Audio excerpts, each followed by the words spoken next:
What is Bitcoin? In a simple answer, I spend a lot of time trying to tell people what it's not. Bitcoin is this digital token at the simplest level, and blockchain is the database on which all the information about Bitcoin is stored. Bitcoin is a system for managing monetary payments between a peer-to-peer network of people. And they do this by putting together a ledger that's called a blockchain. It's essentially like a bank ledger, except instead of just the bank keeping it, everybody involved keeps it, so that everybody can look and make sure that everybody else is being honest. The blockchain is essentially an Excel file in the cloud with one column. And every 10 minutes, there's a new block updated. Each block is tied to the previous block, so it's immutable. If you change elements of one of the earlier blocks, you just change all the values all the way through. This is a cryptographic tool to tie all these transactions together. It's actually much safer than where your money is probably stored today.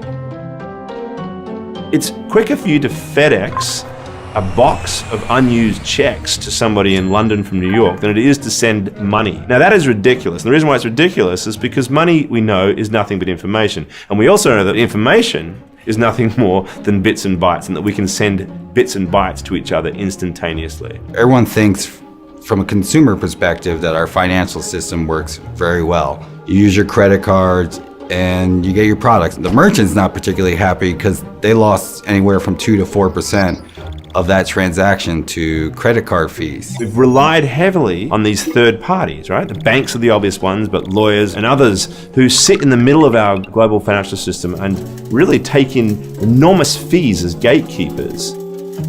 we're sitting on this golden opportunity to move a bunch of people who are trapped in informal cash-based economies to a globally connected digital economy. Over 4 billion people have no access to a bank account. That all they need is a mobile phone, and they can start transacting. You can put a product that moves actual currency around in other people's hands overnight. And that was simply never possible with the US banking system. I just haven't seen another system out there that's working at any scale right now other than Bitcoin that lets people do that. The beauty of the blockchain ledger is that it is one of the only true immutable records of history we've ever had. You have a lot of power that comes from the transparency and the sort of permanency of that record.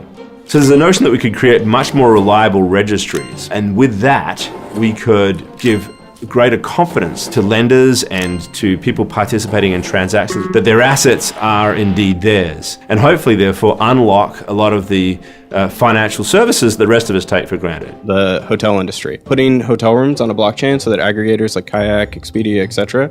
could actually book you the exact room you want and then claim it publicly so that other aggregators know that, sorry, room 1008 is taken. Health records of the world. So every time you have to shift your records from one hospital to another, it's a very inefficient system. The other one is welfare. There's this idea that we might be able to cut out a lot of the corruption and misuse of funds that happens in the distribution of money, and therefore hopefully end up with more money in the pockets of those who need it. I think the biggest current risk for the entire blockchain ecosystem right now is that it's being overhyped. There are some blockchain fabulists who are out there really touting that the blockchain can solve every problem you can imagine, and that's not realistic. So far, it's Bitcoin, the underlying idea works, but that's like, the internet worked, but you still had to make people want to come and use it and open up accounts. If you are interested in building services on the blockchain or getting involved in one way or another, if financial inclusion is something you're really passionate about,